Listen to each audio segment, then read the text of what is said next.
What is up, everyone? So we're underneath the TSX, a turbo TSX.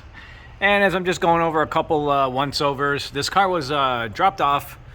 Customer is a few hours away, I'll say close by, Indianapolis area. And came in for a dyno inspection, which turned to us fixing a lot of stuff. And it's going on the dyno. So we had to fix, he had an oil leak, pretty bad oil leak from the oil sandwich plate. I do have a couple of pictures that I will include here. We had to get the one piece out because it was actually, well, you'll see the pictures. The dump tube, and this is stuff that I remember off the top of my head, the dump tube was right on the oil return line, so we had to redo that. He did have it wrapped, but it was literally it was blasting on the top, which if this thing wants to shoot any flames, well, this ain't really rated to take direct flamage. So we did that. I know we did some other stuff too. I got to grab his receipt, or I should say my text did it. We did a boost leak test. Piping does hold boost now. We fixed a couple of other minor things that were wrong, and now it is ready for the tune. And basically I'm going to hook up my wideband where I see fit. He has one spot right here, which trying to see if he has another spot up there for me. If not, I will have to if this is the primary O2 sensor, I will have to tap into that. I don't see anything over here. I do see an exhaust cutout, which is leaking a little bit. Sorry, my finger was over that. And still doing just a once over to make sure that everything looks good in the back. I don't see anything crazy. Don't see any bolts sticking out. More so for his safety on the drive home. Of course, we don't have to, the back wheels ain't spinning on the dyno, so we don't really mind the back wheels, but safety for our customers is our top priority, and the safety of their car and their motor. So, a couple other little things too, we're not picky on. You can see it looks like it was JB welded. It's leaking a little bit. It's not severe. So, I'm not strict with that stuff. We're gonna get this thing down. I'll go over a couple other little minor things that we did, or I'll go pull the receipt and look, and I'll get this one strapped in, and I'll go over a couple tuning things that might help you guys out. Maybe not. And as I always say, you can always ask me questions. I will help you. I will help you as much as I can. And when I say that, I just mean time. Comment down below if you got questions. You can shoot me an email, and we'll go from there. So I'm gonna get this one down, get my O2 sensor in there, and we'll get to start tuning on it. So I was going to do a quick video showing you guys some stuff about performance, really quick, that I'm seeing while I'm down here, but I want to show you guys something else. So basically, what I'm dealing with, and this might be a little hard to see, and this is. So I wanted to talk about performance and how little stuff like this is a killer. You can see how it gets crushed, bent here, gets bigger, and then you can keep going down the line where, yes, it's a bigger pipe here in a sense, but it gets smaller here. It doesn't really, goes down here, and I don't want to drop my phone there, and it gets smaller in the back. But little stuff, I don't think people understand how much you're going from a small pipe, big pipe, and just how it kills flow, especially on a turbo car. And I'll even say on an all-motor car, if you're trying to get the last, you're trying to make power. I mean, you're on the, let's face it, you're on the dyno. It's not for, we're tuning for mile per gallon. We're tuning for power. So, but what I wanted to, now what I got into is, so my phone, I'm sorry, my light's gonna die. That's why it's blinking. But you see that piece of metal in there to the left? See it right here? Well, my O2 sensor will not go in because the small one, his OEM one, I'm sorry, it's a lot smaller than how big mine is. So I'm gonna put this one back in there, and I'm gonna hook up to right here inside that hole. Now, yes, the reading's gonna be a little bit different because it's On the cat, anything after the cat or on the cat, it's going to be a little bit different, but I've tuned many of cars where I know what to compensate for. And if the primary O2 sensor is working as well, that's going to help to kind of go off of that. But I've had a lot of cars, especially, you know, you got to take in consideration how many miles these cars have on them and how often the primary O2 sensor is not replaced just because the customer, you know, if the car's not throwing a check engine light, they think the O2 sensor is, you know, fine. But there's been a number of cars where on cold start, because as this thing operates and gets hotter, it actually is going to work a little bit better. But there's been some instances, not only on cold start, where you can definitely tell it's not doing what it wants to do, the whole, you know, and that affects the tune.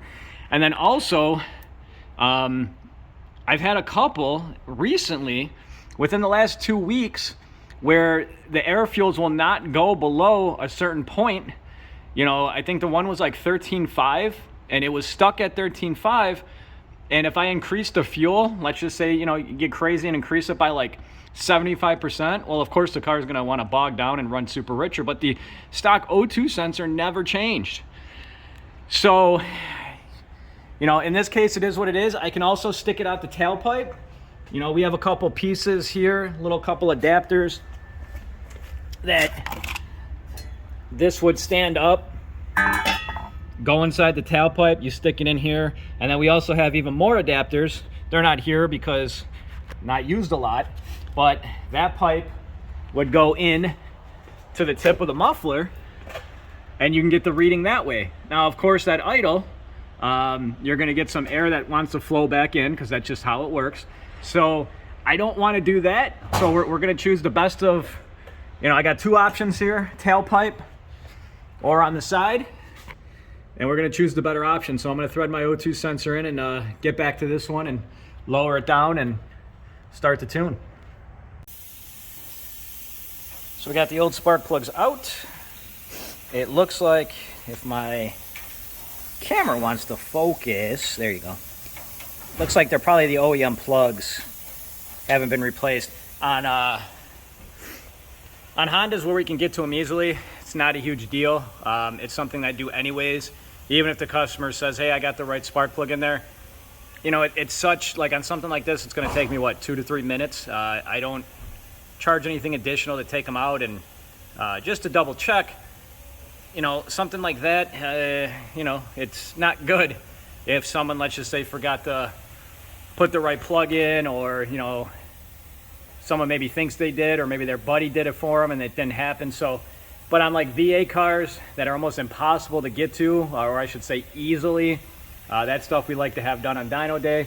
The only other thing I'm going to do is I'm going to disconnect this line right here, which ultimately travels down to the PCV valve, which is right here. Now, yes, the PCV valve is a one-way check valve type deal, so it is not supposed to allow air one way. The problem is if the PCV ever were to fail, the valve, well, you're going to be basically boosting, I mean, not basically, you're going to be boosting right literally from this hose into your crankcase. So you got pressure on the top of the piston, and then you're going to have the excess pressure on the bottom of the piston, and that will crack a piston ringland pretty damn quickly. So we're going to just take this off right here. We're going to leave it open on this side, but we're just going to throw a vacuum cap right on this little guy, just for peace of mind more so. But do not, whatever you do, do not cap this side off. We do see some guys disconnect it and then cap the block off. Leave that open. Preferably, you do want to look into getting a catch can system. And on this setup, one of the catch can lines would connect here, which we do sell complete kits to make your life easier. And then the other line, a lot of guys opt to have it right here on the valve cover, right where he has that filter. So yeah, I'm gonna put some new plugs in there and then I'll be back too. So you can see the actual battery terminal is wrapped up right there. Now, I can't turn the flash off, but that line goes all the way over here. It sits pretty close to the turbo where kind of get smashed in between there. Now, I will make a mention of this because this goes all the way inside the car. Now I'm gonna walk over here and try not to fall off the dyno. Now that red line goes all the way, I don't know if it's under the, I don't think it's under the car. I didn't see it under the car. Some people do run them under the car. Goes all the way inside. And actually you can see that it's just twisted together right there. I'm gonna assume twisted together. Maybe there's a connection under there. I don't really want to touch it, honestly. And goes over to here. Terminals are tight. But the one thing I want to mention is, number one, that's a positive battery cable. And I see no fuse in between. So this whole wire from here to the front is live in the car. Meaning if it's ran underneath the seat, or let's say it gets pinched inside, the car is going to want to burn down to the ground. When you do relocate a battery, and we actually sell a complete kit so you guys can do it in your garage, is we include a fuse that you would mount super close to the positive. And a lot of guys get this confused.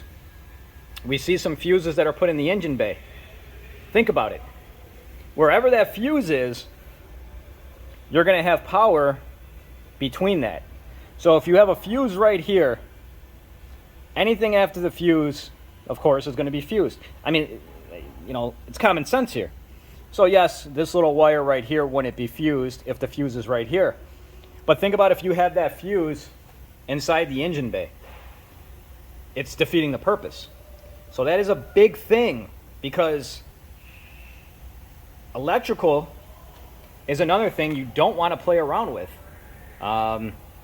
It only takes one little instance where that wire is going to want to catch, and the car is going to just want to burn to the ground. So that is huge, and I will make note of that.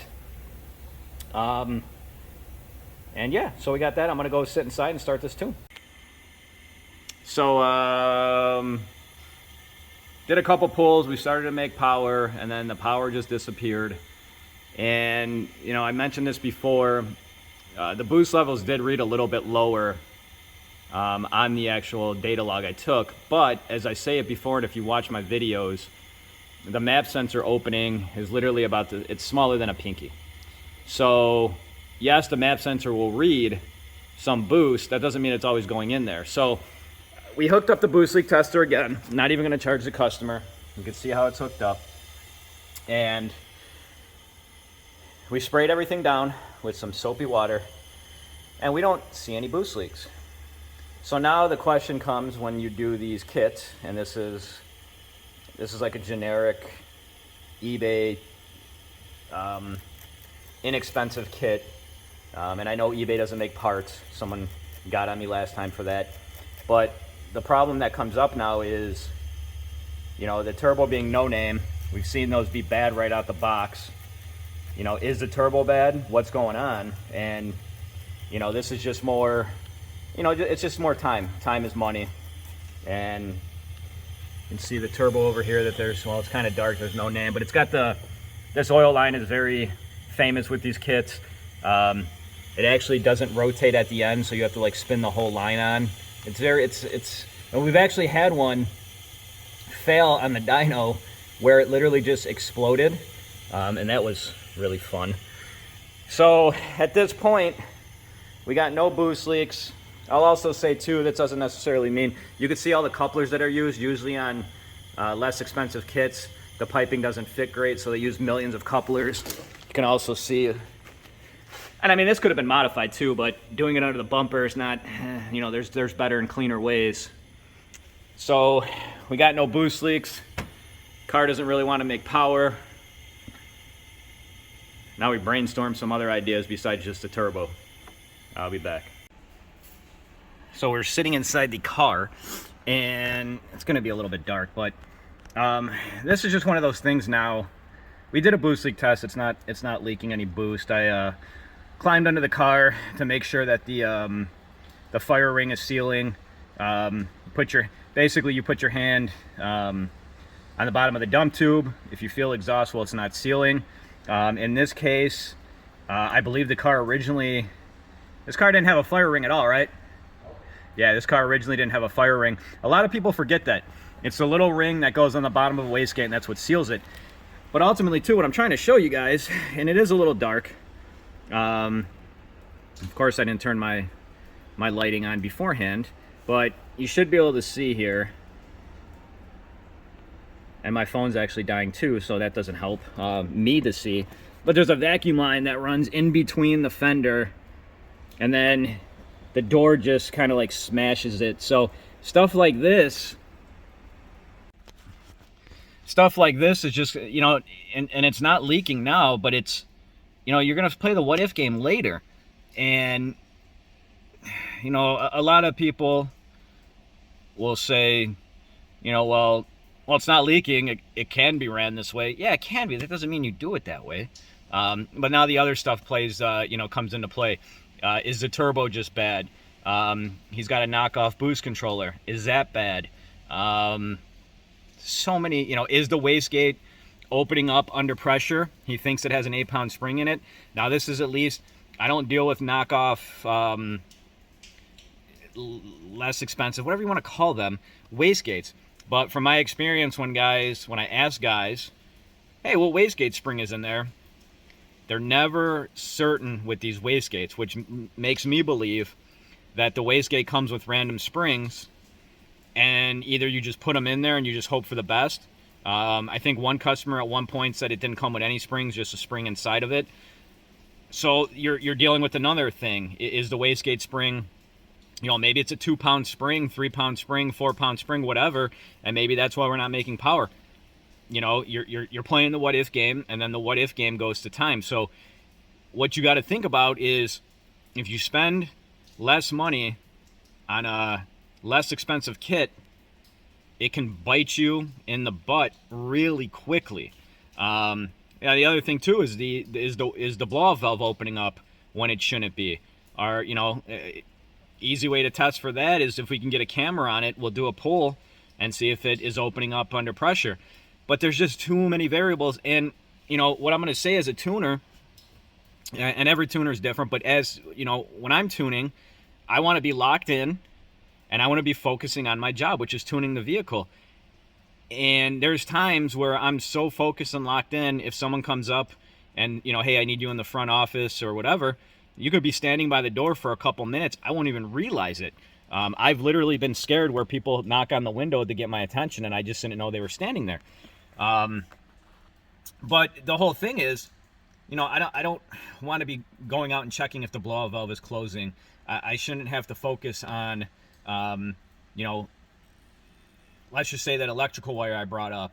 You know, should I be scared that the motor's going to rock and pinch the wire? And, you know, as a tuner, you want to bring your car 100%. And this goes without saying. He did pay for the dyno inspection beforehand. That's fine. But we can't predict and actually see if a wastegate is going to work correctly, if a blow-off valve is going to work correctly, if the manual boost controller is working correctly. You're taking a gamble with lesser parts, and that's what I'm trying to relate to you guys. You know, it's the old saying, do it once, and, you know, do it once the first time, and you won't have to do it multiple times, 2 times, whatever. And it's going to save you in the long run. And then you got to think about this too. If the car was good, making power when it left, you know, let's say in 2 weeks it stops making power, then he's going to play that game. And if you're not experienced, you might not know how to check if, you know, if a wastegate is sealing. You might not have a boost controller, a boost leak detector like we set up and did. You might not have all that, which I will say this too, as I'm going on a little rant. We do have guys from time to time that they won't go turbo, and then we kind of ask them why. And one of the reasons they tell us is, well, a buddy had it and he never had good luck with it, and then he ended up taking it off. Well, you know, in this case, he could be changing multiple parts, still not have good luck with it, still might not find the issue, and he might take it off and, you know, tell his buddy or something, hey, you know, turbo's not the way to go. If you do it right the first time, you're going to be more successful. I'm not saying you're not going to have little issues here and there. You might have, but that's part of making power. You got to ultimately, you got to remember too, these are not from the factory race cars. They're not designed to make 400 horsepower. So, you know, are you going to have at times maybe a coupler blow off even on a good kit? Yeah, sure. It's just part of the game. Same with stuff too. If you go to the track, are you going to break an axle if you're making power? Are you going to break a trans? It's part of the game, and it's part of modifying the vehicle in this sense. So I'm gonna get back into it, make sure everything is smooth on the tune. I'll do a pull, but I mean after that, it's pretty much it's going to be wrapped up, and we'll see what the customer wants to do. And I'll be back in a little bit.